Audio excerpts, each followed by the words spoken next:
para ya ubicar detalles geológicos ya más en forma, más enfocados sobre todo a la parte de los prospectos.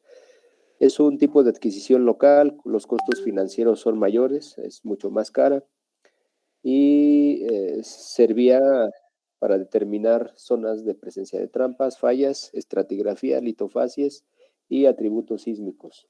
Los atributos sísmicos, pues para establecer la predicción de condiciones petrofísicas, ¿no? Principalmente. Entonces, vamos a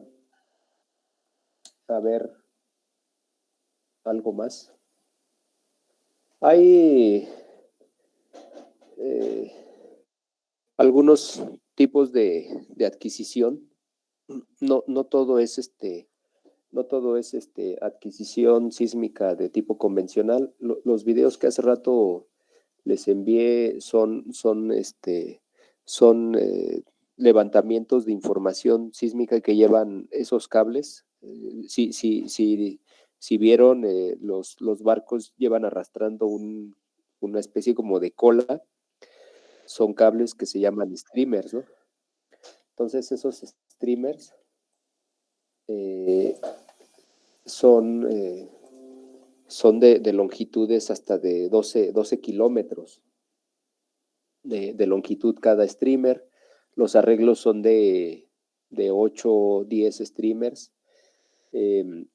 Cada streamer puede llevar los geófonos, los lleva hasta la parte trasera, y en la parte más cercana al barco llevan las fuentes de energía, ¿no? Con las que van emitiendo esas grandes burbujas, que esas se transmiten en lo que ya es el lecho marino y en la parte ya del subsuelo, y después es información recabada en este caso por los hidrófonos, ¿no?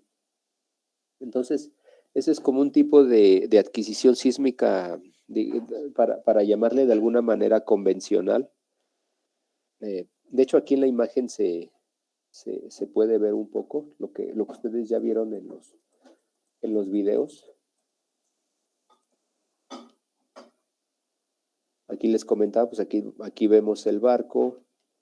Estas líneas que vemos acá son los cables, lo que se le llaman streamers.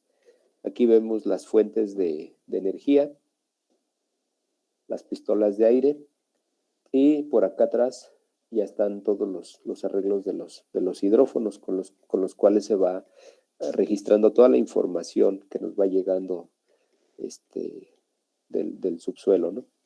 Entonces, este es un tipo de adquisición, si le llamamos de alguna manera, es convencional, pero hay otros tipos de adquisición sísmica. Aquí miren, por ejemplo, el tipo de información, el tipo de adquisición que les comento, mediante streamers, fuentes e hidrófonos, pero hay algunos otros tipos de adquisición que se llaman OBC y OBN. Los OBC son esa adquisición sísmica mediante cables en el fondo marino. Eso es lo que quiere decir OBC en inglés. Y OBN es un tipo de adquisición mediante nodos sobre el fondo marino. Ajá. Entonces, OBC, OBN son tipos de adquisición, y este tipo de adquisición es muy utilizada, sobre todo en las partes más costeras, ¿no? Donde, por ejemplo, si todos conocemos qué es la plataforma continental, pues es la parte que está menos profunda. Cuando vamos a la playa, empezamos a meternos un poquito así como a nadar. Esa parte que está menos profunda, de 10, 15, 20, 30, 50 metros, y avanzamos así hacia mar abierto. Esa parte que está menos profunda es lo que se llama plataforma continental. Y una vez que llegamos a la inclinación que conocemos como el talud, pues ahí termina y es el límite o el borde de la plataforma, ¿no? Entonces, el tipo de adquisición OBC y OBN tienen su aplicación más específicamente sobre la plataforma continental, eh, porque los cables se montan desde, se montan sobre el piso marino, también los nodos se montan en el piso marino, y un barco va arrastrando la fuente de energía. Entonces la fuente de energía no necesita tanta profundidad. Esas fuentes de energía más o menos van por debajo del nivel del mar, van entre 7 y 10 metros por debajo del nivel del mar, y llevan dispositivos que les ayudan a mantener esa profundidad, ¿no? Esos dispositivos los desconozco, solamente que sé que se adquieren más o menos de esa forma, ¿no? Entonces, esos son los tipos de adquisición que hay. Eh, vamos a ver aquí, tengo algunas imágenes. Aquí, por ejemplo, está una imagen de lo que es el tipo de sísmica OBC.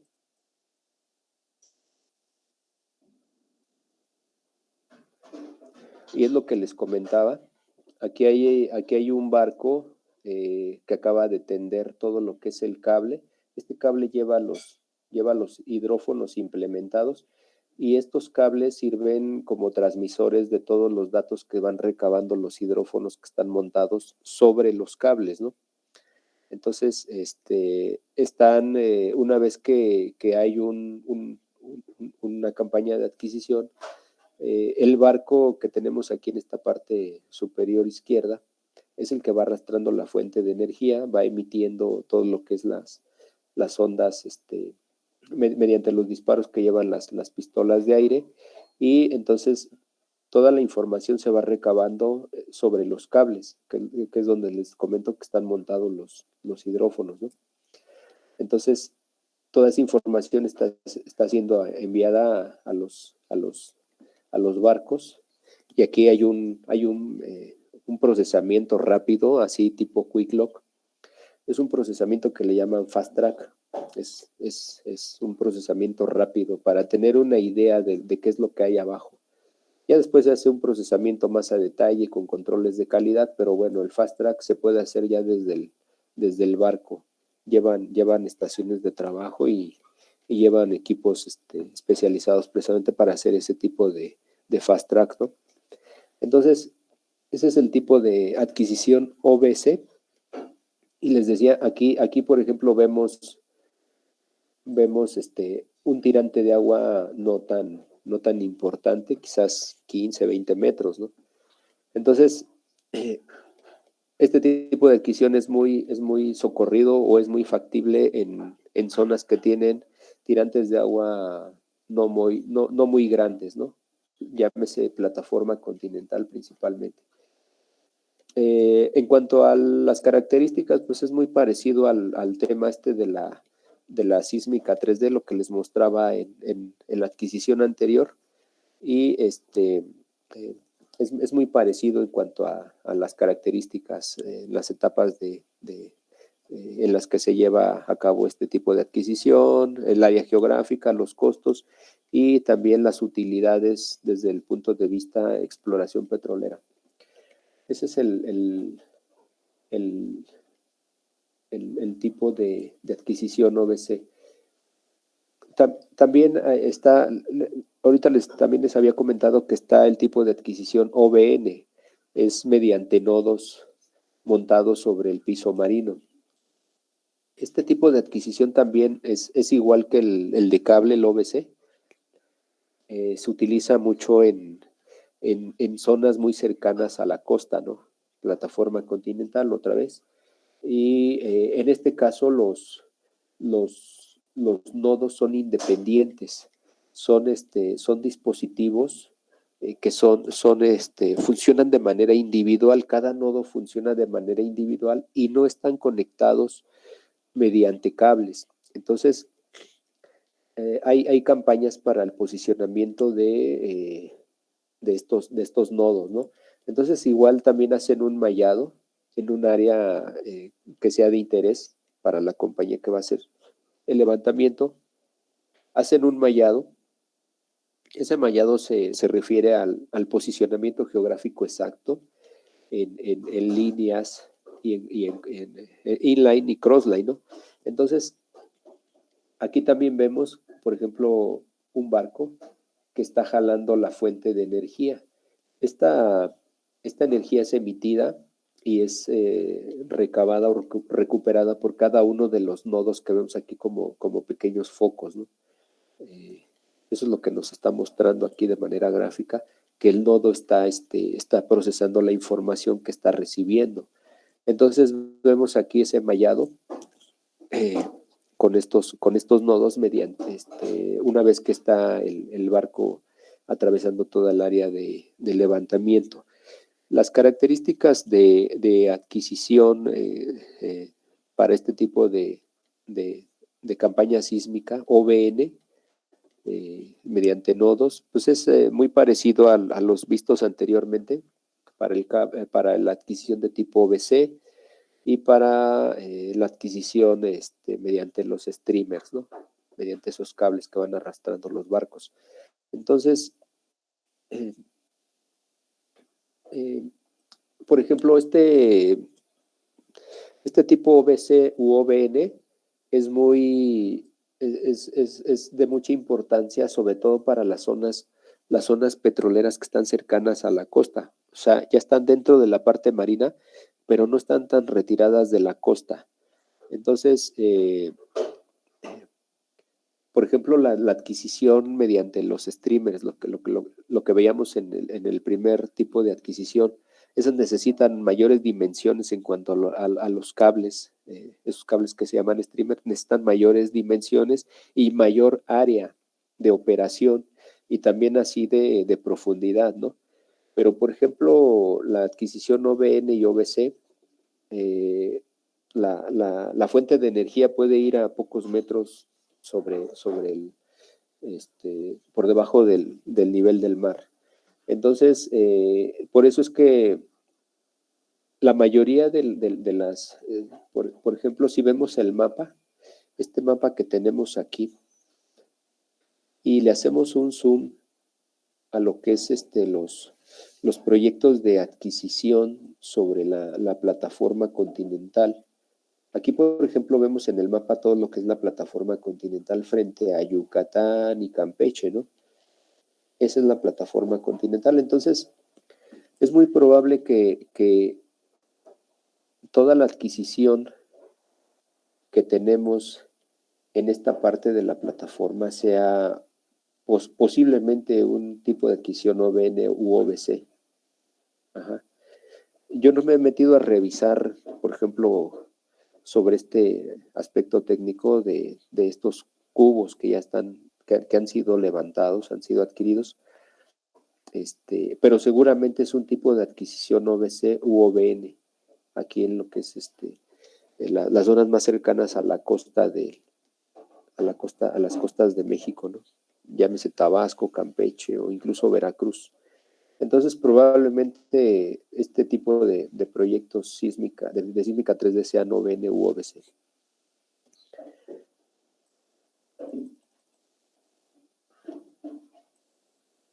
Les voy a compartir los videos para que les den un vistazo.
Listo, vamos a seguir adelante entonces.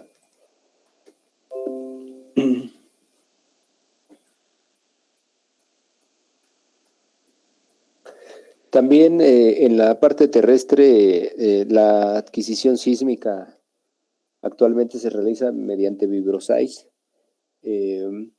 Pues las condiciones o tipos de información que se recaban es muy parecida a lo de la parte sísmica 3D, solamente que aquí es con camiones que traen dispositivos que funcionan mediante presión, ¿no? Estos denominados vibrosais. Si no mal recuerdo, también hay en suplencia de los vibrosais, también se hacen pequeños pozos. Les digo, no son realmente pozos, son solamente excavaciones que llevan un diámetro específico y se utilizan explosivos, ¿no? para generar esas ondas sísmicas y también de esa manera generar información sísmica terrestre. Entonces, eso es lo que se refiere a la adquisición sísmica terrestre. En este caso puede ser 2D o 3D, mediante vibrosais o explosivos. Hay otro tipo de datos. No sé si los conozcan con anterioridad. Se llaman datos electromagnéticos. Aquí, por ejemplo, vemos en una imagen, bueno, más bien tenemos dos imágenes, pero lo que le quiero mostrar es la imagen de la izquierda.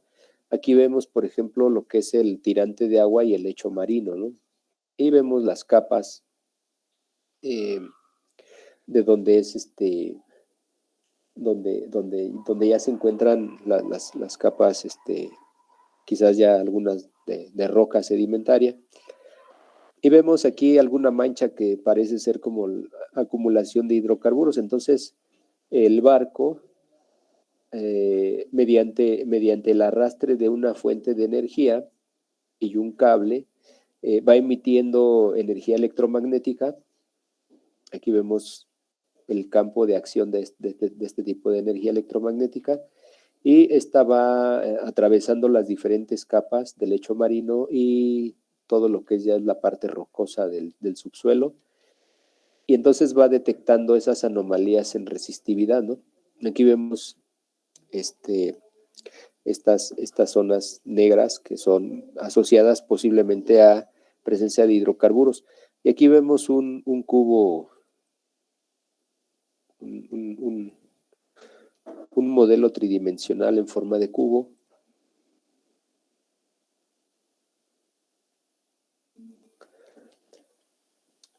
Aquí vemos, por ejemplo, esto que tenemos aquí son los receptores. Es muy parecido al tipo de información sísmica o OBN.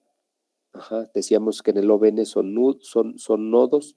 Aquí también hay unos dispositivos en forma de nodos, solamente que en vez de recabar datos sísmicos, recaba datos de anomalías electromagnéticas que que vienen del subsuelo, ¿no? Entonces aquí, por ejemplo, se observa las capas en diferentes tonalidades, azules, verdes, amarillas, tonos más marrones, conforme vamos profundizando hacia abajo en el subsuelo, ¿no? Entonces aquí se puede observar una zona en color naranja muy fuerte, y esa es una posible acumulación de hidrocarburos. Esta se manifiesta en una especie de tipo de registro geofísico, ¿no? Aquí vemos las lecturas quizás de profundidades, y estas zonas que vemos aquí como picos naranjas, aquí en coloraciones más amarillas y naranjas hasta el final. Esas son las anomalías que se establecen mediante este tipo de información electromagnética, ¿no? Entonces, este pico está asociado quizás a esta anomalía.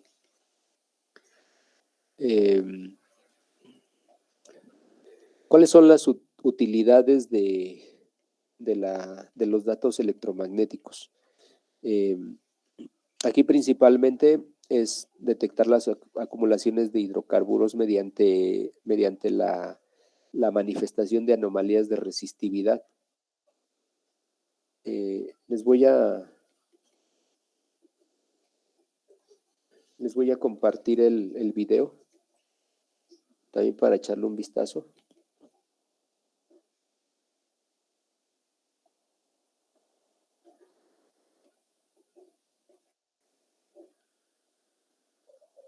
Y de favor me avisan si ya lo tienen, ¿no? Ya les llegó.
Vamos a continuar entonces con la revisión de este tipo de datos. Ya les mandé el video, ya lo han de haber checado.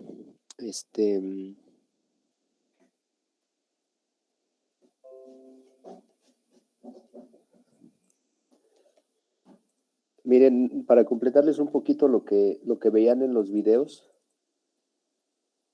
este tipo de dispositivos llevan en la parte basal, en esta parte que les estoy aquí mostrando con el cursor, llevan una especie de lápida armada con cemento. Eso es lo que sirve para hundir a todo el dispositivo. Este es todo el nodo o receptor, y lleva también una especie como de aletas. Aquí las vemos como si fueran alas de abejorro. Entonces, el hormigón sirve para hundir todo el dispositivo, y una vez que ya han realizado el, el levantamiento o campaña de adquisición de datos electromagnéticos, este dispositivo es liberado. Trae aquí en esta zona una especie de vacío, trae aire, que eso es lo que hace que una vez que se realiza la campaña de adquisición, se ha liberado todo el dispositivo con todas sus receptores, estas que tenemos aquí como alas. Entonces es liberado hacia la superficie, y eso es lo que hace posible recuperar todo el equipo, ¿no? Lo que se queda en el fondo marino es la lápida, está como armada como de cemento. Eh, Sin embargo, revisando ahí el tema de la contaminación ambiental, por ejemplo, la compañía comenta que después de 6 meses, esta placa de hormigón se desintegra, por los químicos que contiene. No son químicos agresivos al medio ambiente. Entonces hace que haya algunas reacciones químicas con los materiales con los que está diseñada, y entonces se desintegra y ya no pasa nada, ¿no? Ya no se quedó contaminada el agua que estaba donde realizaron la adquisición de este tipo de datos. Entonces, más o menos esa es la tecnología que tiene este tipo de levantamiento de información electromagnética. Eh, Aquí les he puesto dos imágenes. Eh, si vemos, las he simbolizado con algunos símbolos de aprobación y de reprobación, ¿no? Que son las dos manitas que tenemos aquí. Por qué le he puesto una simbología así? Generalmente estamos muy acostumbrados en la industria petrolera, y generalmente es así, que los objetivos que tienen interés económico se van sobre estructuras tipo anticlinal, ¿no? Aquí, por ejemplo, vemos una estructura de tipo anticlinal con sus diferentes capas, capa sello inferior, capa sello superior, pero sin embargo vemos la estructura, ¿no? Entonces, esas estructuras son bastante eh, fáciles de detectar mediante la sísmica o interpretar, más que detectar, interpretar. Entonces, es muy fácil la interpretación de este tipo de estructuras, y son las que actualmente tienen interés económico, ¿no? En, por ejemplo, en las diferentes compañías. Pero, por ejemplo, cuando vamos al tipo de trampas de estratigráficas, aquí vemos un ejemplo en una sección de un tipo de trampa de tipo estratigráfico. Podría ser que estas no son tan fáciles de detectar porque las inclinaciones o echados no son tan pronunciados, ¿no? Entonces pueden pasar desapercibidas las trampas de tipo estratigráficas, no así las de tipo estructural. Entonces, es muy probable que muchas zonas que ya son zonas maduras en cuanto en cuanto a la parte petrolera se refiere, actualmente no estén lo suficientemente exploradas y se hayan dejado, digamos, hayan quedado pendientes muchas trampas de tipo estratigráfico y ahí haya un recurso remanente muy importante, ¿no? En acumulaciones de hidrocarburos. Entonces, por lo menos en la parte marina, hay información que puede ser la solución a ese tema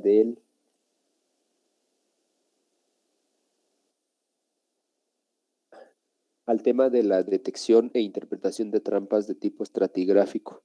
Y esos pueden ser los datos electromagnéticos, ¿no? Porque lo que ve el dato electromagnético es en sí la anomalía de resistividad y no distingue sobre qué tipo de trampa es, si es estructural o es estratigráfica, ¿no? Entonces es muy probable que muchas zonas maduras tengan todavía mucho potencial petrolero porque hay acumulaciones en trampas de tipo estratigráfico que no han sido detectadas, ¿no? Entonces, eso es la aplicación de los datos electromagnéticos. ¿Tienen alguna duda hasta aquí?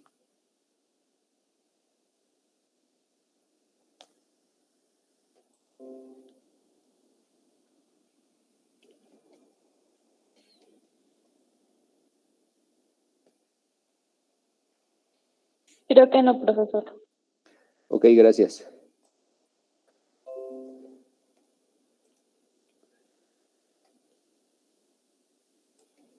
Bueno, vamos entonces a seguir adelante. Y hace rato les comentaba sobre el tema de las imágenes de satélite, que también son muy socorridas en cuanto a la utilización en la parte de exploración petrolera, ¿no? Aquí, por ejemplo, vemos una manifestación de hidrocarburos en la parte marina. Y estos son los halos que les comentaba, esos halos como de colores brillantes, de colores asociados a lo que es el arco iris. Y en particular, pues esto es una imagen de satélite, ¿no?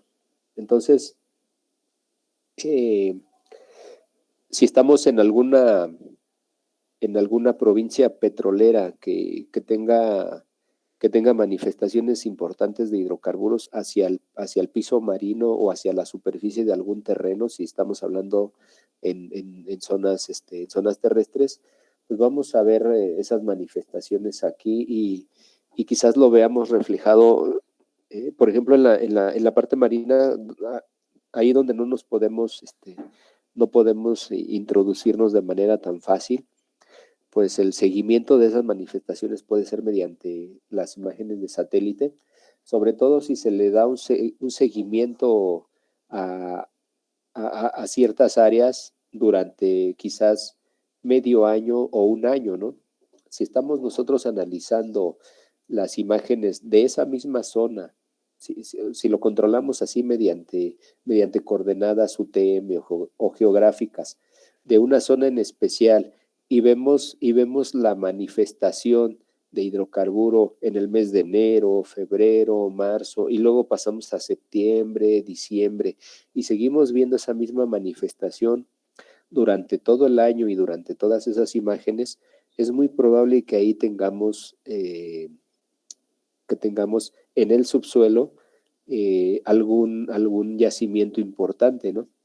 O por lo menos está funcionando el sistema petrolero en esa parte. A lo mejor no tenemos un sello efectivo para un determinado nivel estratigráfico porque se nos está filtrando el hidrocarburo hacia la superficie, ¿no? Entonces, quizás nuestro sello no es efectivo, pero la roca generadora sí es efectiva porque está manifestando hidrocarburos, ¿no? Entonces, ese seguimiento se le da a esas manifestaciones, tanto en tierra como en mar, mediante imágenes de satélite. Y, y eso es de gran ayuda para las empresas que están haciendo exploración petrolera, ¿no? Darle seguimiento con cuanta información tengamos a la mano y también capacidades técnicas para saber analizar la información. Entonces, la utilidad que tiene la imagen de satélite es precisamente determinar emanaciones de hidrocarburos, ya sea en el mar o en la parte terrestre también, si se juega con los filtros para el análisis de las imágenes, ¿no? Entonces, también es otra aplicación desde el punto de vista petrolero para detección de zonas prospectivas. Luego viene lo que ahorita vimos hasta ese momento es como información más de tipo regional. Ajá. Y más o menos hemos avanzado. Más o menos hemos avanzado en cuanto a los tipos de información de manera muy, muy regional. Hemos ido avanzando hacia información semi-regional y quizás ya a nivel de análisis de plays o prospectos. Esta parte de los conceptos de plays y prospectos los vamos a ver en los siguientes capítulos. Pero he tratado de acomodar así la información, ir de lo macro a lo más detallado, ¿no? Si nos referimos al ámbito geográfico o dimensiones areales. Entonces, aquí seguimos con la información relativa a la perforación de pozos. Un pozo también es un elemento que es necesario para investigación del potencial petrolero de un área. Hay pozos que se llaman pozos delimitadores, pozos exploratorios, pozos de inyección o pozos de avanzada o pozos de investigación estratigráfica. Le llaman pozos de sondeo estratigráfico, sobre todo cuando hay zonas que no conocemos, ¿no? Entonces, a ese tipo de pozos les llaman así, pozos para investigación estratigráfica, para ver cuáles son las condiciones y cuáles son las diferentes formaciones que están dentro de un área en específico, y ver el potencial petrolero que hay, o sea, detectar o analizar si es que tiene esa zona una roca generadora, una roca almacén y una roca sello, ¿no? Entonces, para eso sí sirven estos pozos de investigación estratigráfica. Entonces aquí les muestro una imagen con diferentes pozos y para la parte convencional y no convencionales, ¿no? Entonces, esta imagen solamente intenta ilustrarles que vamos a revisar información relativa a la obtenida en la perforación de pozos y que es un tipo de información mucho más local, ¿no? Porque realmente la información que estamos recabando en la perforación de un pozo es sobre un punto hacia el subsuelo, o sea, es una investigación en una sola dimensión, ni siquiera es un área, es solamente una dimensión y esa dimensión se va hacia adentro del subsuelo. Entonces, a eso se refiere más o menos esta lámina. Y como primer punto de la información que se genera a través de la perforación de un pozo, pues es un informe geológico final. Generalmente en la perforación de los pozos tenemos dos tipos de informes cuando ya se terminaron las operaciones de perforación y terminación de dicho pozo. Se obtiene un informe geológico final y un informe de perforación, pero el que a nosotros nos concierne o nos debería de interesar como geólogos es el informe geológico final. Entonces, este tipo de informe trae datos importantes. Aquí vemos solamente la carátula en el lado izquierdo, y en el lado derecho vemos las consideraciones o temas que vienen incluidos en un tipo de informe de geología para dicho pozo, ¿no? Entonces, ya entrando un poquito más en detalle, las características o temas que incluye el informe geológico final del pozo, pues es del lado izquierdo y del lado derecho. Vamos a la parte del lado izquierdo. Vemos las generalidades y aquí se mencionan, por ejemplo, lo que es la localización del pozo, rumbo, distancia, temas así más de tipo administrativo, como es el proyecto de inversión al que pertenece, la entidad federativa donde fue perforado o si es en la parte marina. Vienen las coordenadas y la infraestructura del área donde está el pozo. Vienen también las cotas, los datos de perforación y terminación. Sobre todo esta parte de los datos de perforación y terminación se refieren a fechas, cuándo inició y cuándo terminó la perforación, cuándo inició y cuándo terminó la terminación, la profundidad programada contra la profundidad real, porque todos los pozos tienen una profundidad programada. Dicen, vamos a perforar este pozo hasta 5,500 metros, ¿no? Y de pronto van apareciendo datos nuevos y entonces deciden sobre la marcha, deciden que no se va a quedar en 5,500, sino lo van a aventar hasta 5,800 metros, por algunas condiciones de tipo geológico que hayan encontrado y que no fueron observadas al inicio de la perforación, ¿no? Entonces pueden cambiar de estrategia y de datos inicialmente programados. Entonces, por eso es que viene el tema de profundidad programada, profundidad total.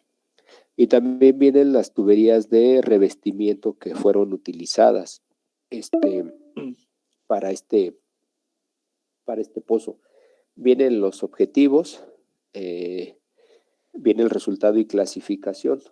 Generalmente en el tema de los objetivos se manifiesta si es un pozo inyector o si es un pozo eh, para incorporación de reservas, o si es de sondeo estratigráfico.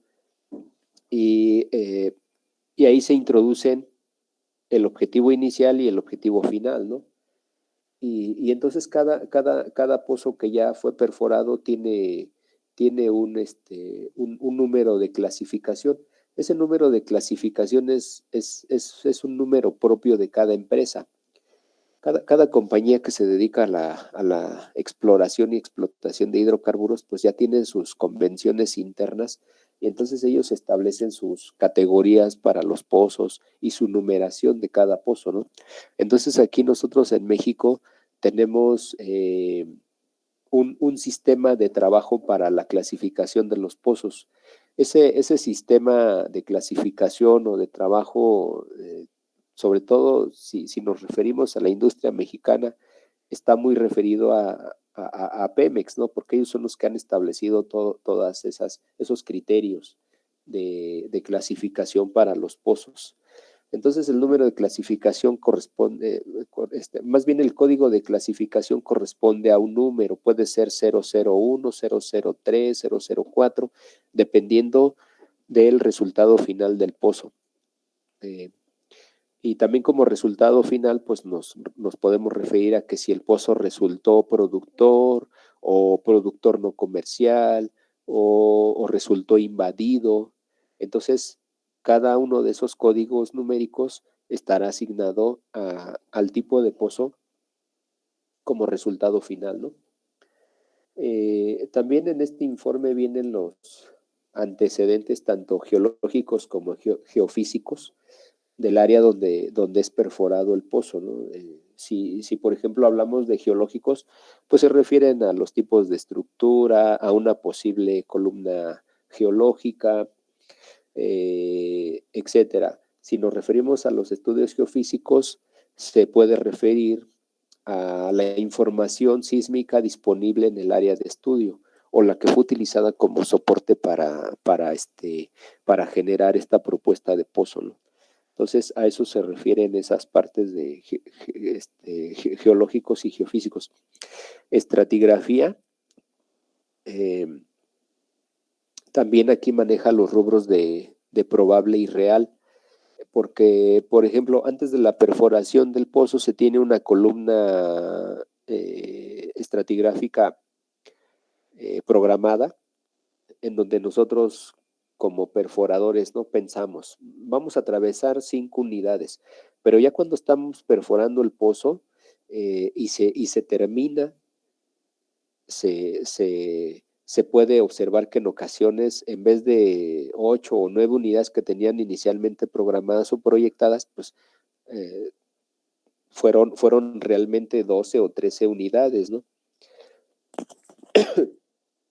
Entonces, a eso se refiere en la parte de la estratigrafía, sobre todo columna probable y columna real.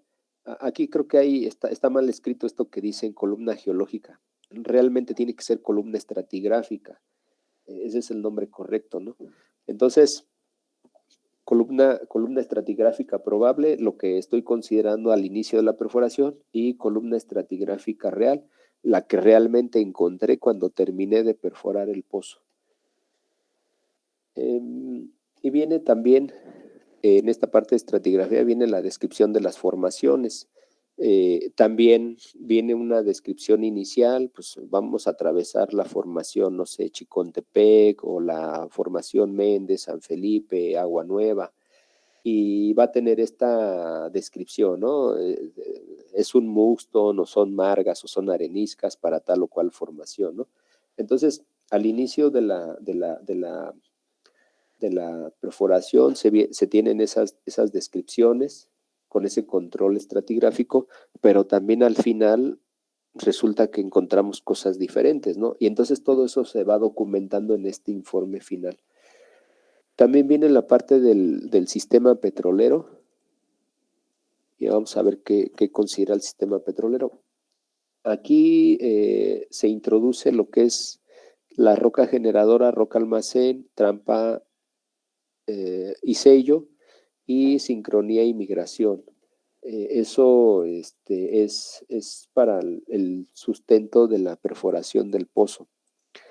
Entonces, es una breve descripción sobre el objetivo de la perforación. ¿Cuál sería la roca que está funcionando para llenar las trampas sobre las que tenemos objetivo en esta perforación de los pozos? ¿Y cuál sería una posible roca sello? Y qué es lo que nosotros encontramos durante la perforación, ¿no? Entonces eso se refiere con la parte del sistema petrolero.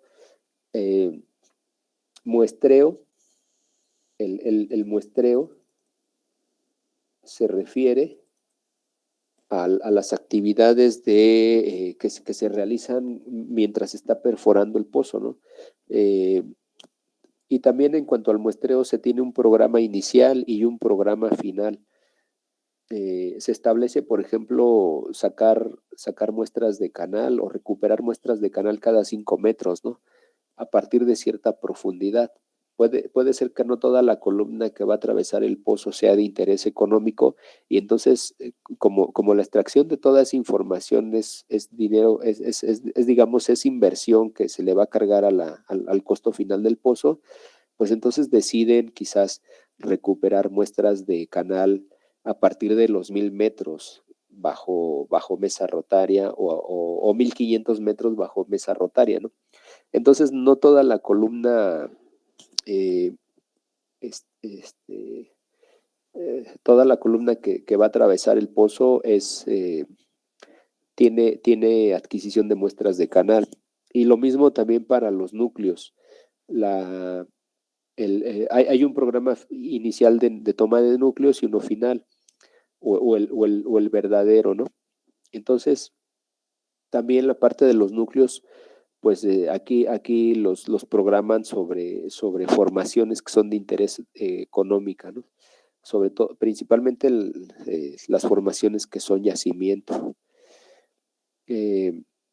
Manifestaciones de hidrocarburos o de agua salada, también estas van documentándose. Para esto no hay un programa, simplemente se va documentando o se va haciendo en una bitácora cuáles son las profundidades que tuvieron manifestación de gas y de agua salada mediante los recortes de perforación.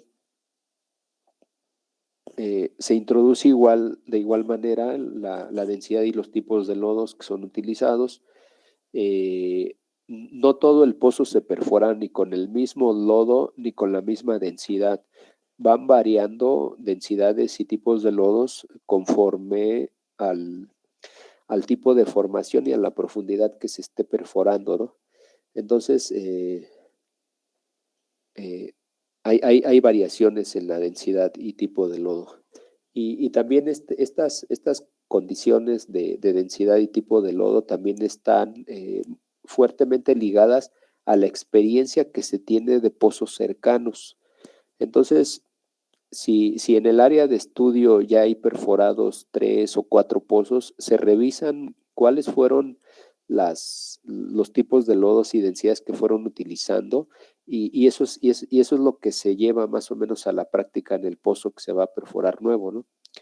Entonces, eso es de gran ayuda porque ayuda a prevenir muchos accidentes o muchos reventones de los pozos y les ayuda a la gente que está en la perforación a controlar de mejor manera la perforación de un pozo nuevo, ¿no? Pero más o menos así extrapolan la información para establecer este programa de densidad y tipo de lodo. Y luego viene también el registro, el apartado de registros geofísicos. Pues para esta parte sí hay un programa, se establece en cuáles registros o qué tipo de registros se va a tomar en tal o cual intervalo.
Entonces vamos a continuar, nos quedamos en la parte del muestreo,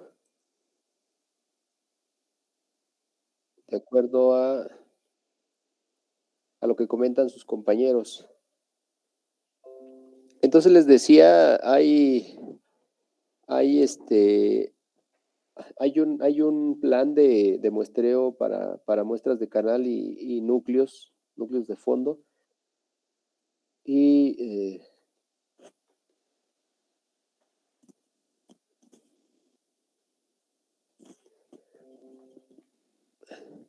Y entonces, por ejemplo, las muestras de canal y de núcleos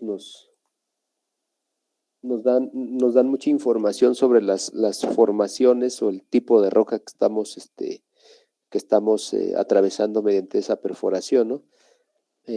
Principalmente se va sobre los elementos que componen el sistema petrolero, como se ve aquí en la parte superior, si es una roca generadora, roca almacén, roca sello. Entonces, eso lo tenemos aquí con las muestras de canal y las muestras de núcleo. Además, este tipo de información también sirve mucho para la calibración de los diferentes modelos que se hacen en algún análisis, ya sea de algún yacimiento o de 2 o 3 yacimientos que estén dentro del área perforada por el pozo. Entonces, ese es de mucha utilidad. Sirven para los modelos sedimentarios, para los modelos petrofísicos y también para la parte de la datación, sobre todo si estas muestras de canal o de núcleos contienen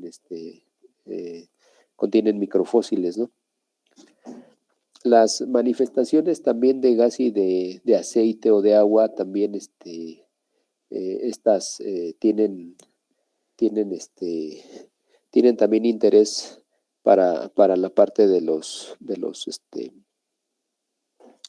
análisis de los diferentes yacimientos, ¿no? Entonces, aquí sí no hay un programa inicial o final, ¿no? Simplemente hay manifestaciones y eso se reporta en este informe final, eh, donde encontramos esas manifestaciones en profundidad. En cuanto a la densidad y tipo de lodo, esas sí tienen la densidad y tipo de lodo, tienen un programa asociado, ¿no? Se establece qué tipos de lodos y qué densidades se van a utilizar en cuál o en tal o cual etapa.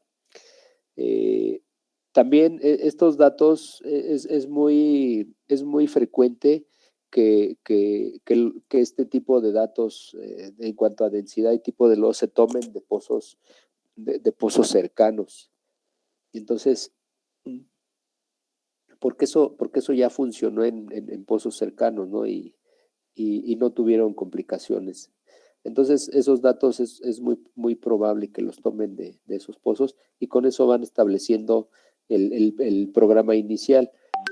Ya una vez que se terminó la perforación del pozo, pues bueno, ya se describe entonces cuáles fueron las modificaciones que se realizaron en ese programa y ya con eso se establece el dato final. En cuanto a la densidad y el tipo de lodo se refiere.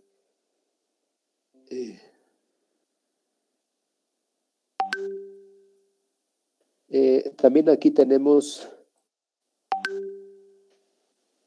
la parte de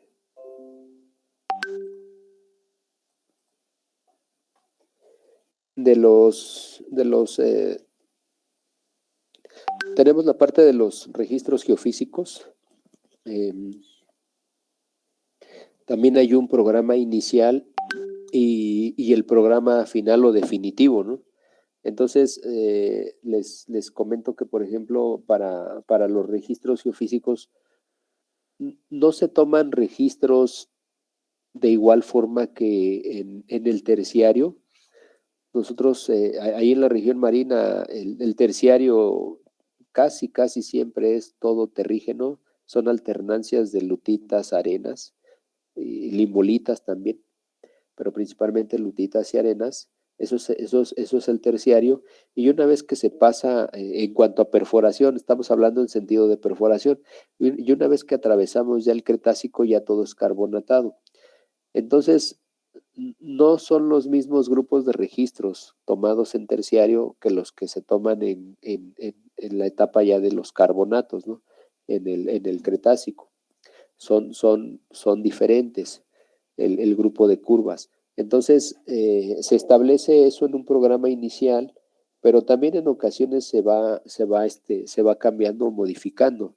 adaptándolo a las condiciones locales del pozo. Entonces, por eso es que tenemos un programa inicial y uno final. Ajá. Eh, También no es la misma cantidad de registros que se toman en un pozo de desarrollo que los que se toman en un pozo, en un pozo exploratorio, ¿no? Generalmente los pozos exploratorios son los que tienen mayor cantidad de información, tienen muchísimos grupos de curvas, en ocasiones también hasta les toman registros de imagen, estos registros que se conocen como FMI, y también tienen una gran cantidad de muestras de roca, llámense recortes o núcleos de fondo, ¿no? Entonces, los pozos exploratorios son los pozos más completos. Ya los pozos de desarrollo o pozos delimitadores, estos pozos ya generalmente tienen grupos de curvas más reducidos, porque ya se entiende que ya se descubrió el yacimiento y ahí está el yacimiento, ¿no? Ahora lo que queremos saber es cuál es su extensión mediante los pozos delimitadores, o incluso ya los de producción, pues ya van directamente a la formación que resultó productora, al yacimiento, y pues ya ese pozo lo voy a utilizar solamente para sacar el hidrocarburo, ¿no? Entonces, por eso es que la densidad de información y la cantidad es mayor en los de exploración que que en los pozos de desarrollo y en los pozos delimitadores. Son diferentes condiciones de criterios, ¿no? Las pruebas también de producción, esas también hay un programa inicial y un programa final. Generalmente se establecen luego como dos o tres pruebas en tal formación, ¿no? Y se da la cima y la base de esas pruebas. Pero eso es el programa inicial. Pero ya conforme se va avanzando en la perforación y las condiciones geológicas son un poco variables respecto a lo que se había programado, pues entonces se van ajustando esos programas y ya tenemos entonces el programa definitivo, ¿no? Para el tema de las pruebas de producción. Esas aportan muchos datos sobre los intervalos que son de interés económico. Viene también una parte de la evaluación de las reservas.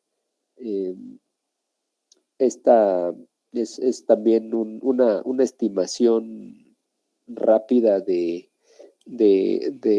cuánto es el volumen esperado en el yacimiento, ¿no?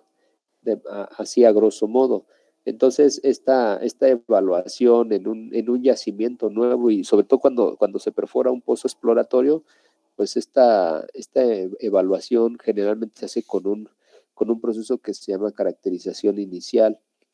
Es la utilización de los datos de un solo pozo, del pozo exploratorio, y también el apoyo de información adicional como la sísmica, ¿no? Entonces a la sísmica en ocasiones se le corren diferentes procesos como los atributos sísmicos, y con eso se establece una correlación entre la información del pozo inicial o pozo exploratorio en correlación con lo que nos manifiesta la interpretación de los datos sísmicos. Entonces, a grosso modo es por allí el asunto de la evaluación de las reservas. Y el análisis económico del pozo también, generalmente se tiene un programa o un costo inicial en base a la experiencia de pozos cercanos, pero finalmente hay veces las condiciones las condiciones económicas de cuando se perfora el pozo, el pozo nuevo, son muy diferentes, los insumos, el costo de operación de equipos, eh, también el acceso a ciertas, eh, a ciertas tecnologías, pues es diferente. Entonces, a eso se refiere el costo programado y el costo final del pozo, ¿no? Entonces, eh, finalmente vienen conclusiones y recomendaciones y los anexos. En los anexos En los anexos generalmente se introducen mapas o secciones sísmicas que no caben dentro del informe del pozo. Eso se dejan como anexos y se dejan hasta la parte de atrás y vienen doblados, vienen metidos en hojas, en bolsas de plástico. Así viene esa información de los anexos, o incluso hasta registros geofísicos también. Bueno, eso es en cuanto a la información que aporta un informe geológico del pozo. Ahora bien, también en las operaciones que tienen los pozos, también se adquiere un registro que le llamamos el registro rotenco, ¿no? En ocasiones ya en el lenguaje petrolero, nos dicen, pásame el registro rotenco, y ya sabemos que ese registro corresponde a un registro de manifestación de hidrocarburos. Ahí es donde se va registrando eso, lo que encontró la perforación en cuanto a evidencias de gas o aceite, ¿no? A eso se refiere el registro rotenco. Aquí vemos unas imágenes de más o menos qué es lo que trae el registro rotenco. Pues trae una cabecera. Bueno, lo que vemos en la imagen de la izquierda es el informe o parte de un oficio de un informe donde, donde hicieron las gestiones administrativas. Y en el lado derecho vemos la cabecera ya de un registro, de un registro rotenco. Vemos datos generales del pozo, como la ubicación, la compañía, dónde comenzó a registrarse y dónde terminó en cuanto a la profundidad. Y luego vemos aquí los mnemónicos. Esto que vemos ya en color verde, en la imagen del lado derecho, es lo que llamamos mnemónicos. Son los nombres de las curvas. Vienen datos. En general, el registro rotenco es el registro que aporta datos sobre las manifestaciones de hidrocarburos encontradas durante la perforación del pozo. Eso es lo que da el registro rotenco.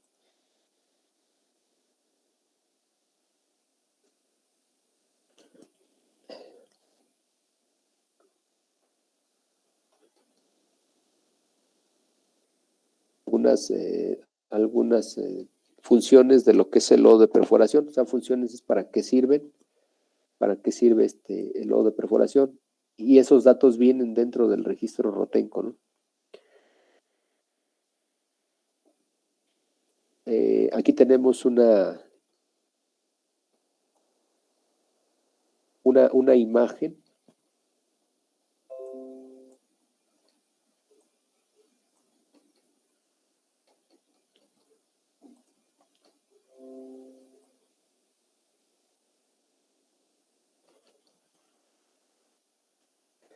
En la diapositiva tenemos una imagen, y lo que es importante señalar es en la imagen del lado derecho. Ahí viene todo lo que es el templete. El templete está compuesto por los carriles. Aquí vemos los diferentes carriles. Ajá. Y en general todo esto es el templete. Entonces, miren, aquí vienen datos como la descripción de las muestras de canal que fueron que corresponden a tal o cual profundidad.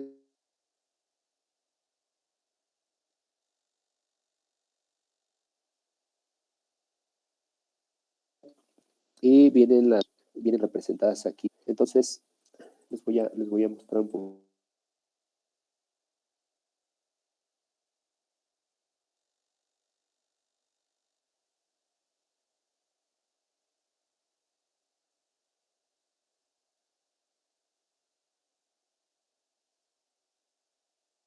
Intenté. a un tipo de fluido encontrado, ¿no? Lo que vemos aquí también es la litología. En la parte,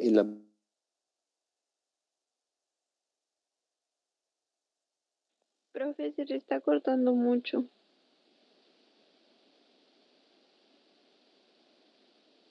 más basal de este registro, porque registros, ¿ya escuchan mejor?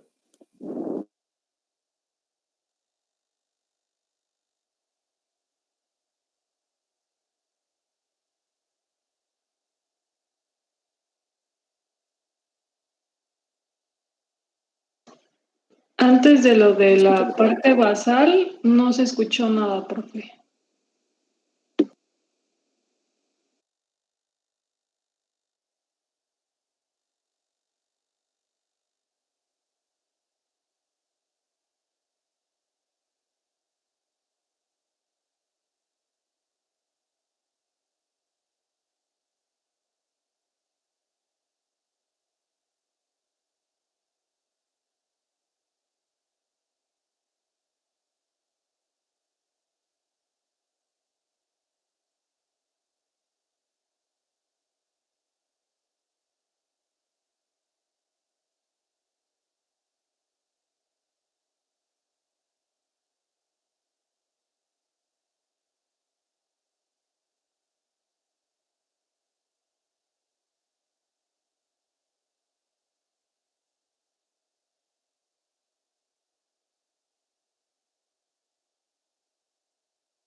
Bueno, ¿ya me escuchan mejor?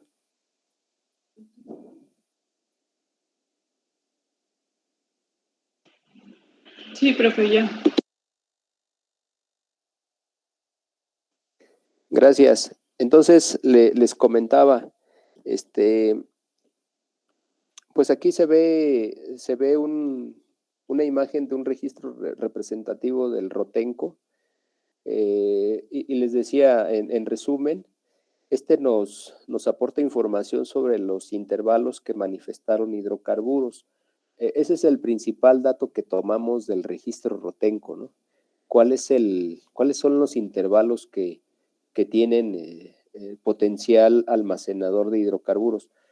Además de estos datos, que ese es el dato fuerte que aporta este tipo de registros, pues tenemos una curva de rayos gamma, tenemos la litología. Esa litología es la que viene a partir de la descripción de las muestras de canal, pero en especial el dato fuerte que nos da el registro Rotenco es la manifestación del hidrocarburo en tal o cual profundidad.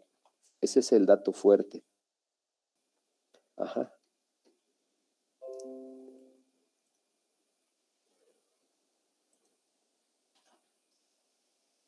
Bien.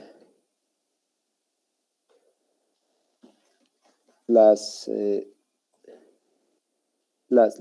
tarjetas de pozos.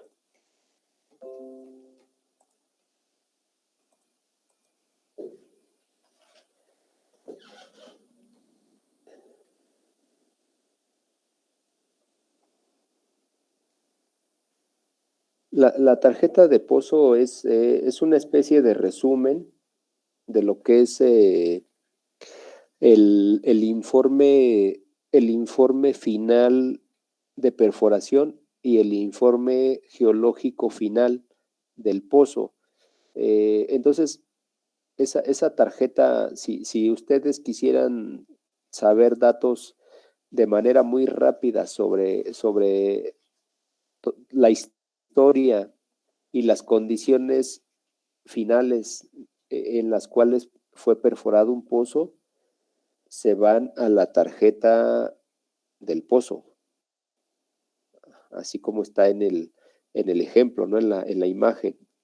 Entonces, si quieren saber de manera rápida datos concretos y precisos y específicos sobre este pozo, pues entonces yo agarro y me voy a revisar las tarjetas de los pozos, ¿no? Entonces, ese es un extracto muy, muy importante. Si no quiero revisar el informe geológico o el informe de perforación, Entonces aquí en la tarjeta del pozo vienen los datos de la ubicación, las coordenadas. Les voy a subir el tamaño.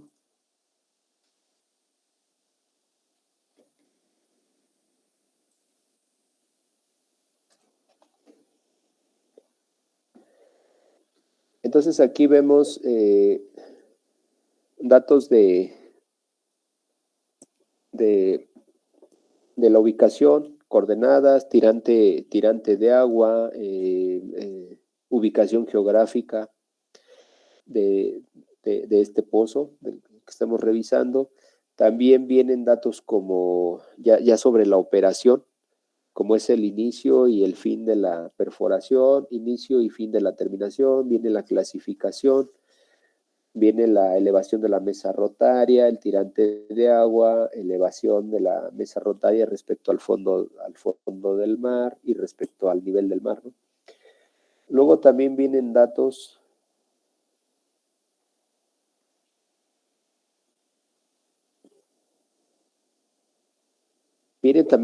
como la situación estructural del pozo, viene la parte del objetivo, viene vienen las formaciones y vienen, es lo que les decía anteriormente, ¿no?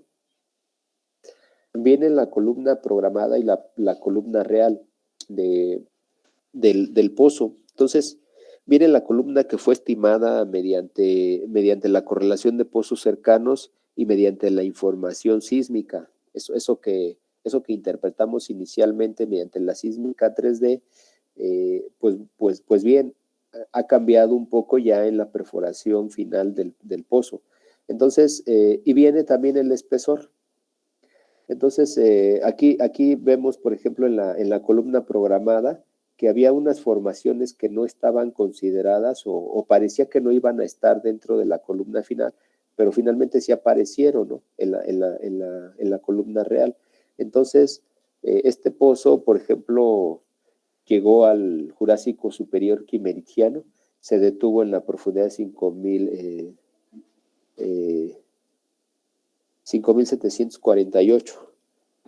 Eso que tienen allí como ME se refiere a marca eléctrica, o sea, es una profundidad establecida mediante registros eléctricos o mediante registros geofísicos.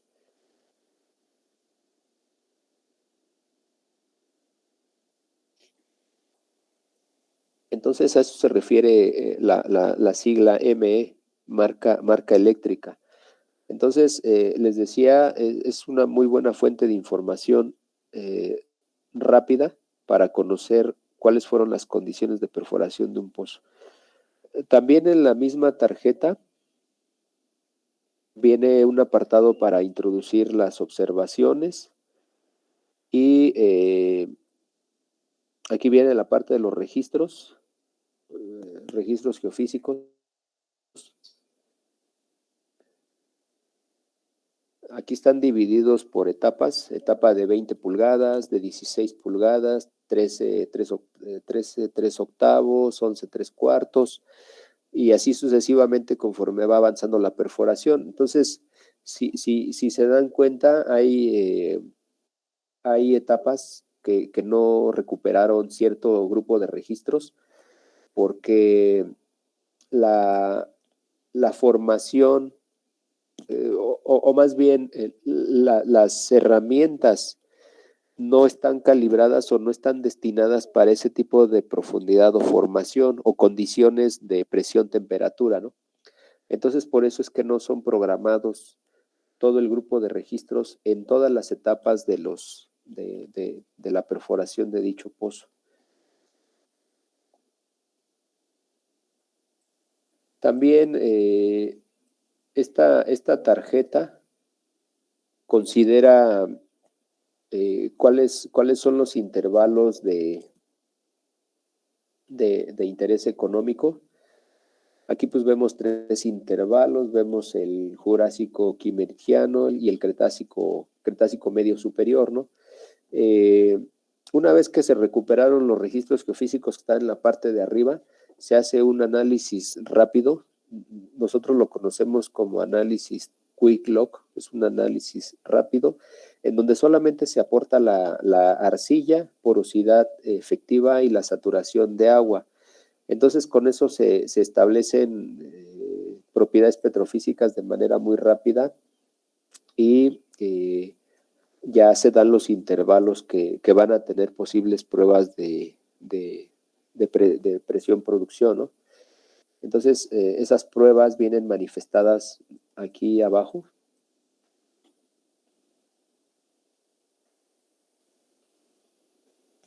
Y ya vienen los intervalos que realmente fueron probados. No necesariamente coinciden con los intervalos de arriba, pueden variar algunos metros.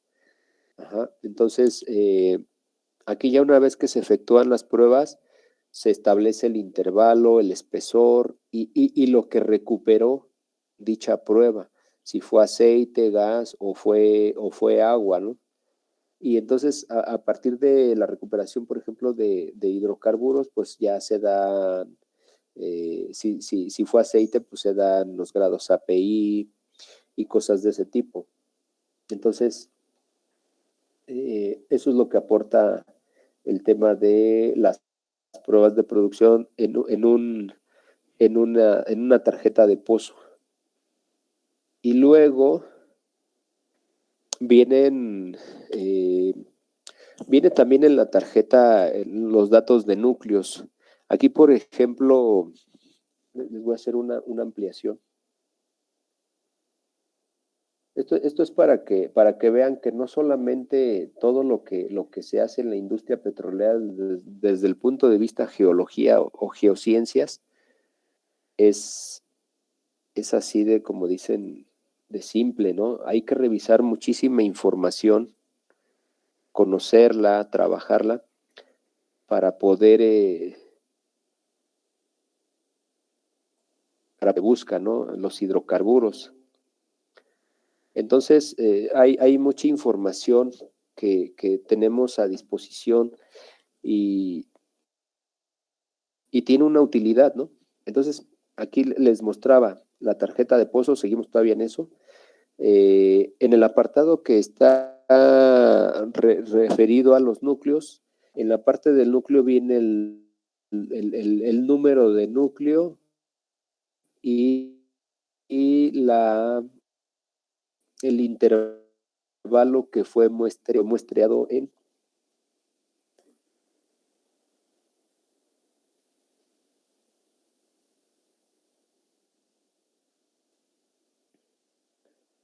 Fue muestreado de 5.200 a 5.206 metros.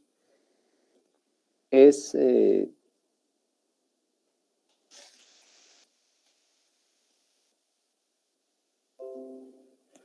un núcleo que corresponde al Cretácico superior y aparentemente fueron 6 metros los que fueron muestreados, pero solamente se recuperaron 5.5 metros, lo cual equivale, y yo creo que este dato está un poquito erróneo, equivale al 61.1%, ¿no? De la recuperación total. En este caso, sí.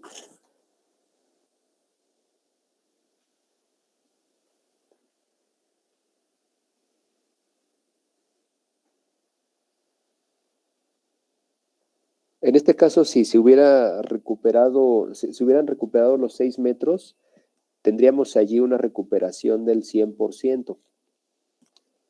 Y más adelante viene PI, PM y PS. Eso quiere decir parte inferior, parte media y parte superior. Entonces la descripción litológica comienza así. Primero, aquí dice waxstone de globigerinoides. Esta descripción corresponde a la parte inferior y conforme vamos avanzando en la descripción, vamos pasando a la parte media y a la parte superior.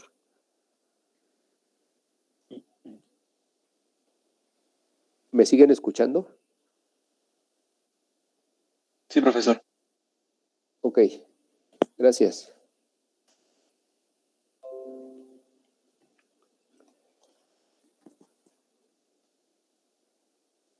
Entonces, ¿qué datos tenemos aquí en las descripciones de los núcleos? Pues tenemos la litología, tenemos el color de la litología, si tiene una buena, mala o mediana porosidad. Vienen otros elementos como las fracturas, estilolitas, si presenta nódulos. Entonces, bandas de pedernal, por ejemplo. Esta parte de los nódulos y el pedernal negro es muy característico del Cretácico medio superior, sobre todo en las facies de cuenca, ¿no?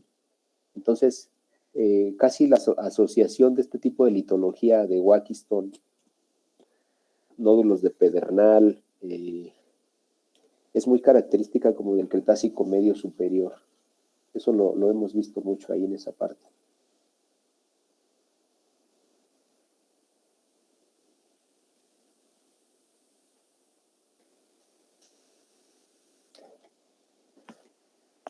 Entonces a eso se refiere la descripción de los núcleos. Aquí, por ejemplo, este pozo cortó, ahora verán, este núcleo, este pozo cortó, aquí llevamos 4 núcleos. Déjenme ver si hay otro más abajo. No, solamente cortó 4 núcleos y ahí vienen las diferentes profundidades y las diferentes unidades donde fueron cortadas. Si se dan cuenta, los núcleos son del Cretácico superior, Cretácico medio y Jurásico quimerigiano. También hay núcleos que vienen nombrados como núcleos complemento.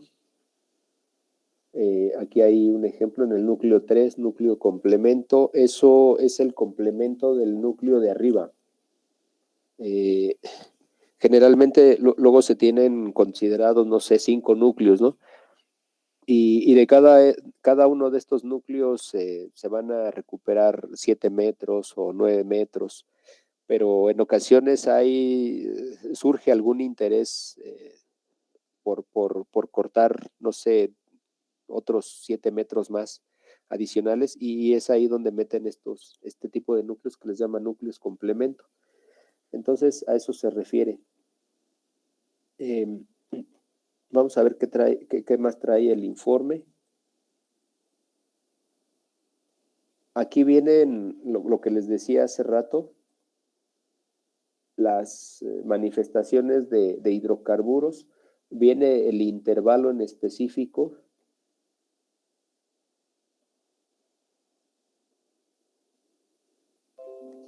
Viene el tipo de hidrocarburo y estos datos que dicen aquí cromatografía se refieren a lo que se estuvo revisando en el informe, en el registro Rotenco, ¿no?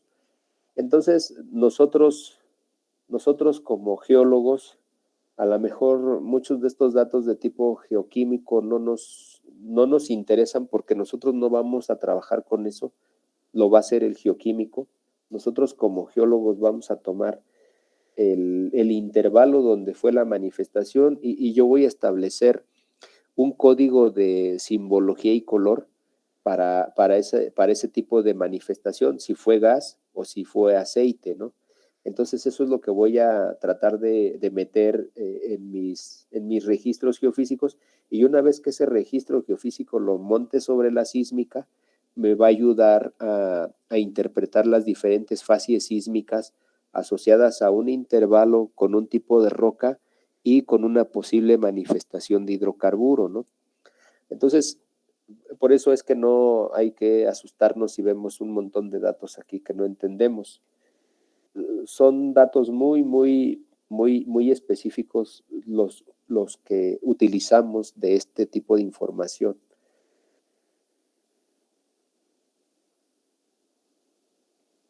Bueno, también hay otro tipo de información como son los intervalos disparados, los gastos y las producciones acumuladas. Entonces, eso también viene de los informes de perforación y determinación de un pozo. Y este es esta es la manera de cómo se utilizan y se grafican los datos. Aquí, por ejemplo, estamos viendo, y hace rato les comentaba, estamos viendo un templete, ¿no? Toda esta imagen es un templete. Si lo vemos desde el punto de vista registros geofísicos. Esto es un templete y cada templete trae carriles, estos se llaman tracks o carriles.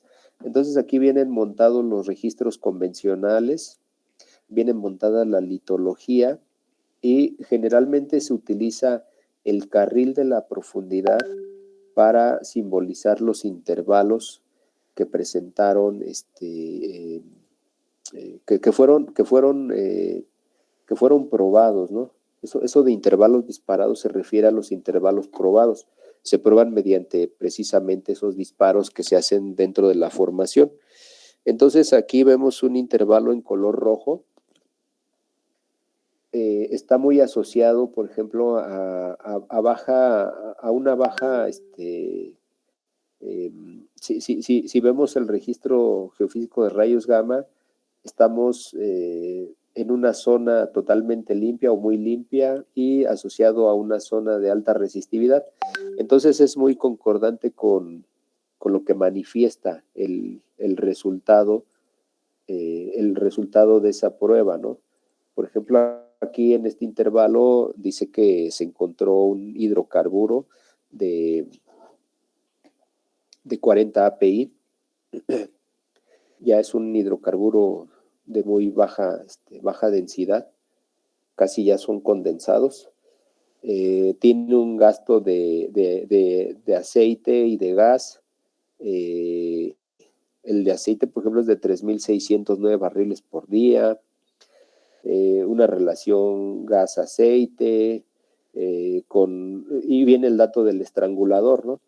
Entonces, este intervalo, por ejemplo, resultó productor de gas y condensado de 5.605 a 5.650 en el Jurásico Superior Quimeridiano. Entonces, pues es un intervalo productor.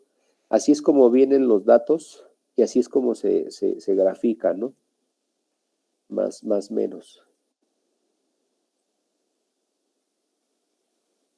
Y entonces, si tenemos nosotros registros geofísicos, lo podemos correlacionar con otros pozos que tengan los mismos registros geofísicos y podríamos nosotros estar buscando esta electrofasie. Si le llamamos electrofasie mediante los registros, vamos a buscar la misma respuesta de registros y podemos hacer una correlación mediante registros para ubicar cuál es la extensión de ese yacimiento, ¿no? Y si tenemos la información sísmica, pues ya la hicimos, porque entonces podemos ya configurar una trampa mediante la interpretación de la sísmica.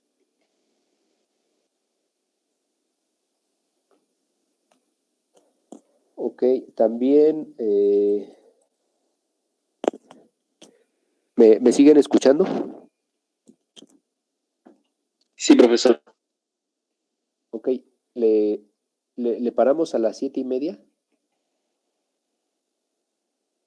Sí. Está bien. Ok, entonces aquí también otro tipo de información que se utiliza. Aquí todavía seguimos en la parte de los intervalos disparados, gastos y producciones acumuladas. Aquí tenemos una tabla de las producciones, gastos y producciones acumuladas. Entonces,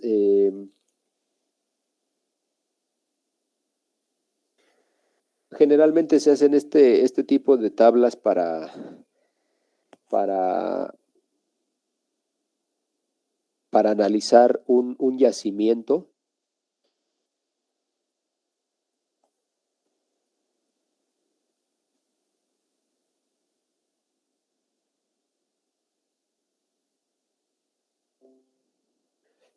Generalmente entonces se utilizan estos datos para el análisis de un yacimiento, ¿no? Por ejemplo, si nosotros tenemos un yacimiento inicial para una formación en específico. También les quiero comentar que, por ejemplo, esta producción gasto y producción acumulada, tiene que ver con un solo intervalo estratigráfico. Ajá. Estos datos corresponden, por ejemplo, a un Cretácico inferior o a un yacimiento brecha Cretácico superior, pero aquí no se mezclan en esta tabla de gastos y producciones, no se mezclan diferentes intervalos.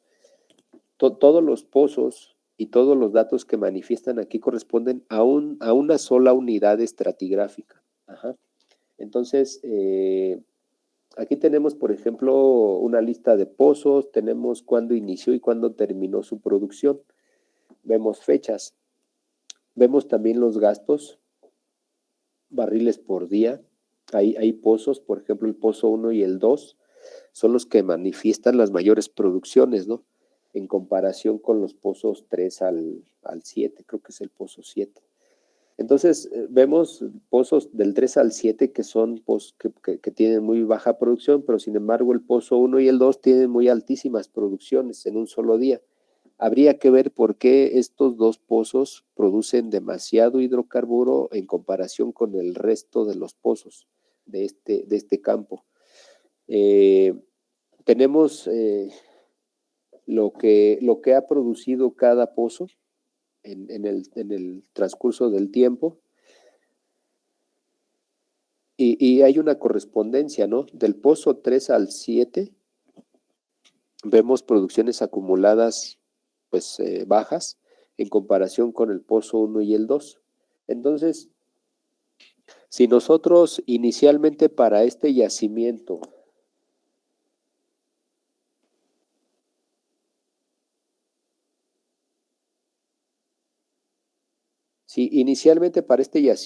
cuantificamos,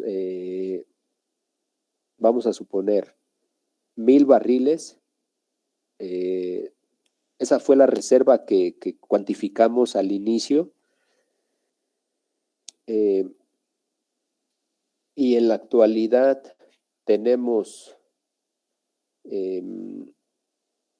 una producción acumulada de 950 barriles, entonces quiere decir que ya casi mi yacimiento se va a agotar, ¿no? Entonces,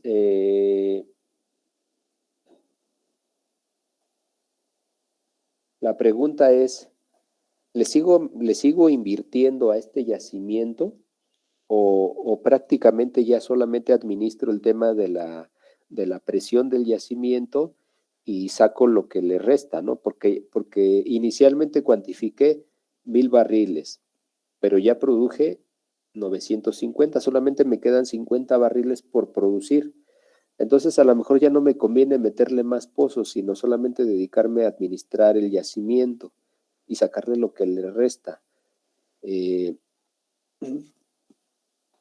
Pero, por ejemplo, si mediante esta tabla de datos de producciones acumuladas, inicialmente yo cuantifiqué 1000 barriles y actualmente tengo 1200 barriles producidos, pues ahí qué está pasando entonces, ¿no?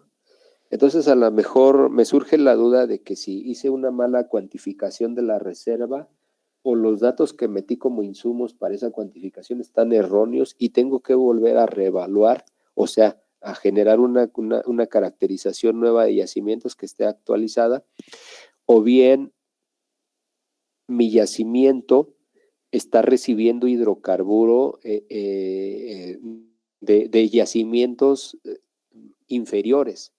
Y entonces, probablemente, por lo menos en unos 10 o 15 años o 20 años, voy a seguir teniendo producción, aunque ya la producción inicialmente estimada, yo ya me la haya acabado, ¿no? Entonces, para eso sirven estas tablas de gastos y producciones acumuladas en un yacimiento en específico. Ajá. Estas también las puedo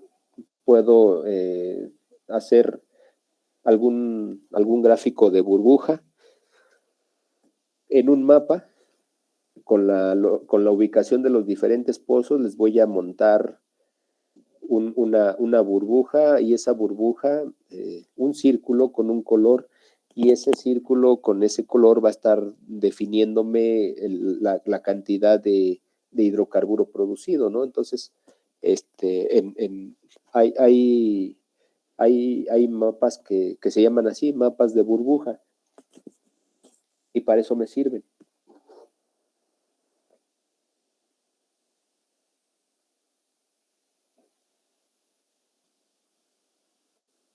Bien, vamos a ver otra información que también es muy recurrente revisar, que es el tema de los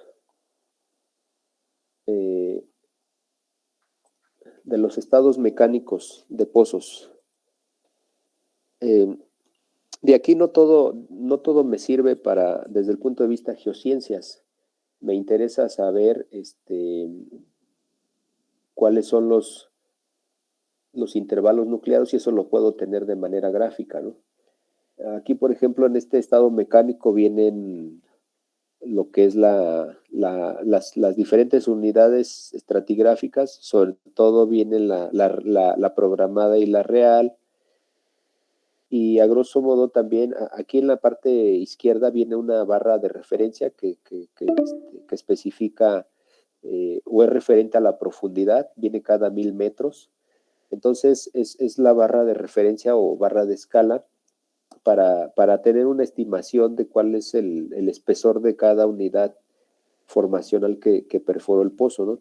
También vienen las diferentes tuberías, las zapatas, donde fueron asentadas las diferentes zapatas.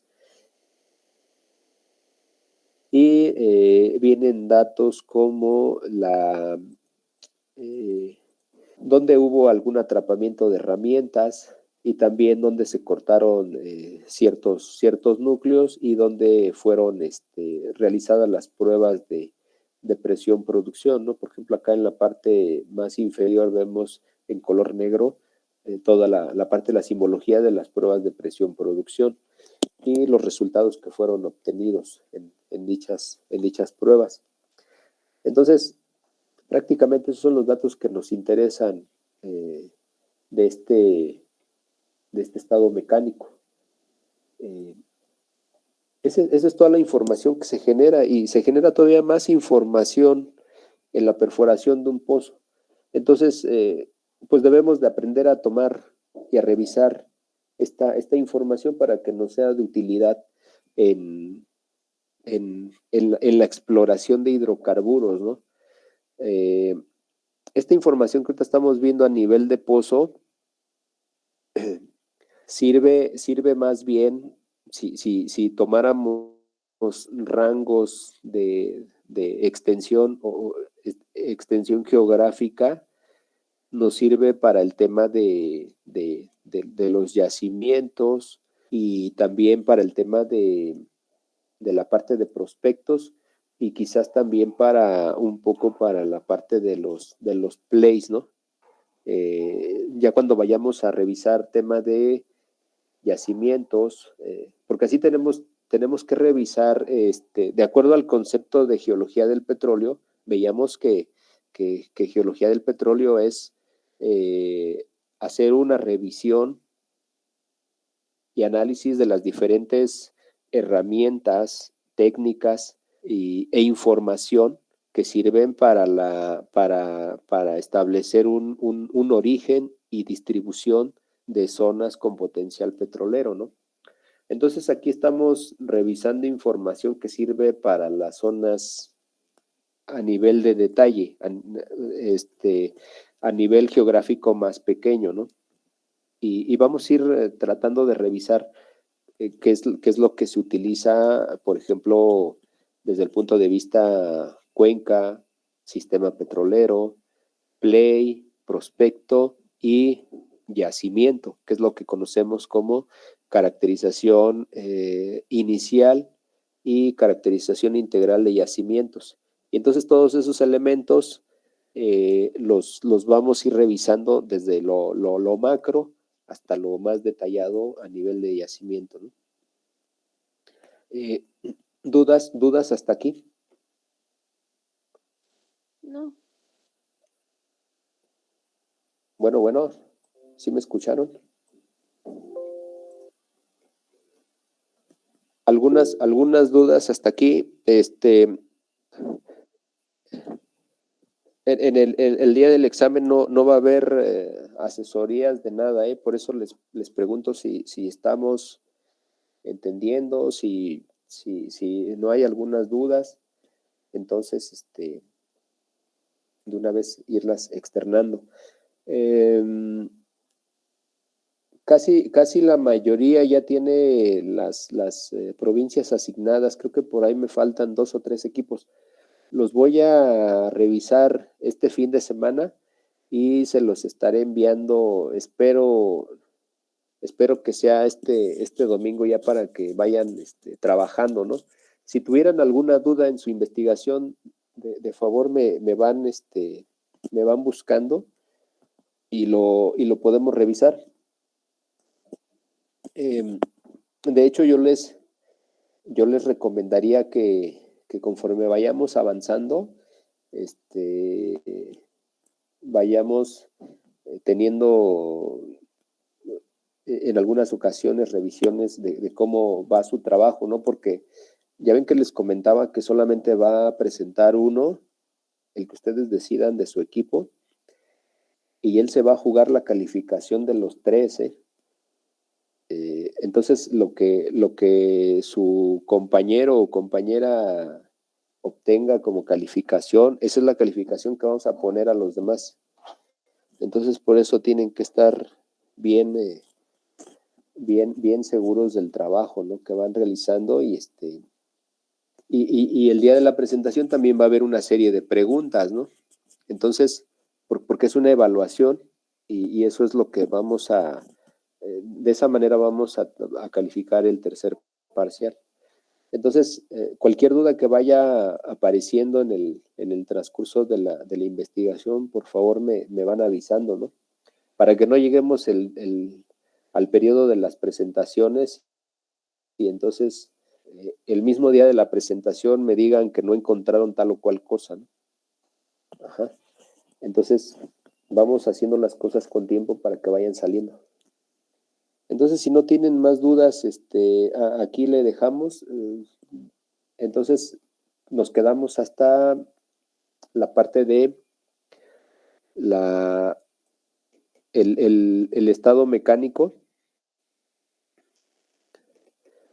Y nada más ahorita para hacer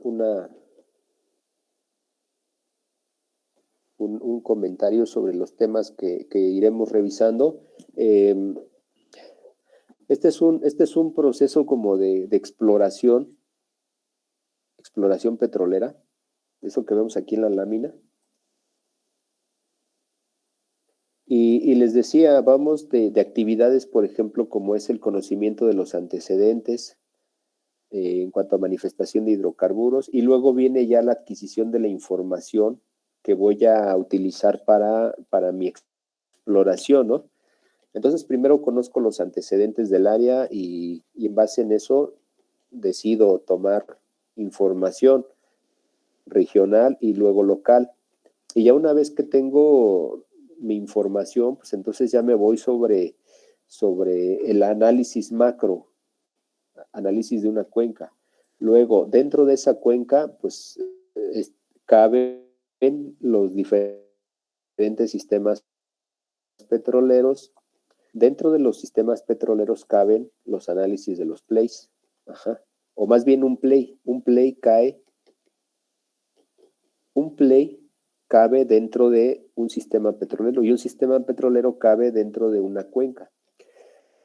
El prospecto cabe dentro del play y un yacimiento, que en este caso es la caracterización integral de yacimientos, un yacimiento cabe dentro de un prospecto, ¿no?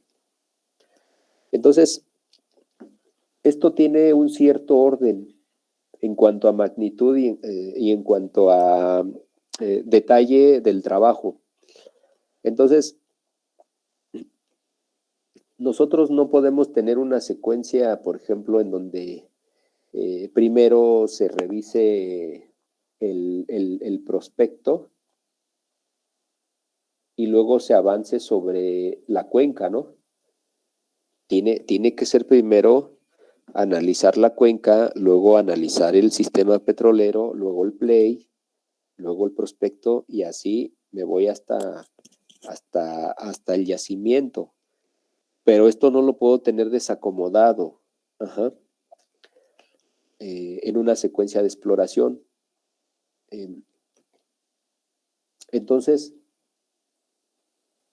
vamos a regresarlo aquí, a como estaba. Ok, ahí está. Me pasé.